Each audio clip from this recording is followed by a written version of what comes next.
тавтаа сайхан байна уу? Энэ улсын ерөнхий прокурорын газар гомдол өгчөө тэгэл гарч явна.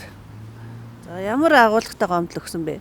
Хяналтын прокурор нь эрүүгээр хянан шийдвэрч тухай хуулийн олон зүйл заалтыг зөрчиж ялагдчихаар татсан тогтоол үйлдсэн. За тэгээд түүнийг хүчингү болгох юм агуулгатай гомдлыг өглөө. Тухайлбал хэрэг үйлдэлтэй хэрэгнээ 5 жил шалгачаад тэгээд хууль цугцаа дуусгахын урд өдөр нь 1 хоногийн өмнө ялагдчихаар татсан байгаа. Тэгээд мэддэг тууцаач өгөөгүй. Тэгээд тэрнээс хойш өчнөө олон хоног болцсон.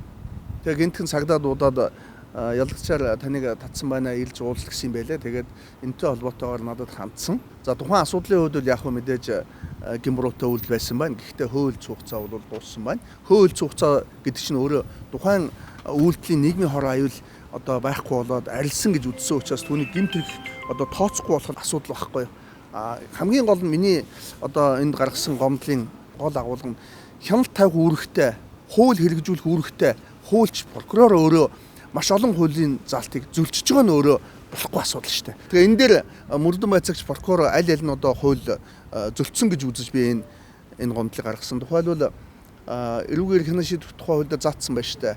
Мөрдөгч хаана байгаа тодорхой хүнийг ялагдчихал татах саналыг прокурор төргүүлнэ гэж. Прокурор нь хаана байгаа тодорхой тохиолдолд мөрдөгчийн саналаар болон эсвэл өөрийн саналаар ялагдчихаар татах тогтоол үйлдэнэ. За тэгээд тогтоол үйлдснийхаа дараа мэддэг тууцсаар дуудана. Тэгээд тогтоолыг нэн даруй танилцуулна гэсэн ийм зохицуултуудтай. Гэтэл энэ иргэний үед бол эдгээр хуулийн заалтууд бүгд зөвлөгдсөн байна. Тухайлбал хаана байгаа тодорхой хүнийг дуудана гэсэн. Гэтэл өнөөдрийн байдлаар 50 гаруй хоног хонцсон.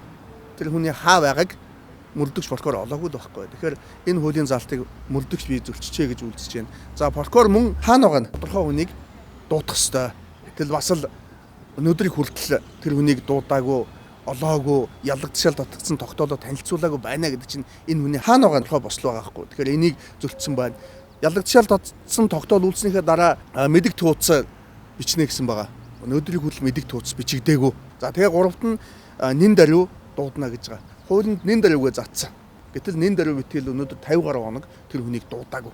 Энд чинь өөрөөр хэлбэл ийм олон одоо хуулийн заалтыг зөвчсөн байна шүү дээ. Энийг хамгийн гол нь хэрэг мөрдөж байгаа мөрдөгч за хяналт тавьж байгаа хяналтын прокурор өөрөө зөвчөж байгаа нь өөрөө болохгүй байхгүй юу.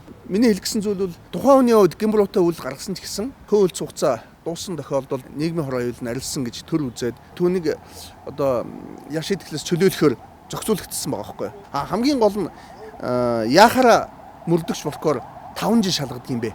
5 жилдээ хууль заасан ажлаа яагаад хийдгүй? Хамгийн сүүлийн өдөр ялагдчихал татах за эрхэн байна. Эрхэн байлаа гэхдээ хуулийн давуу хийх хэрэгтэй шүү дээ.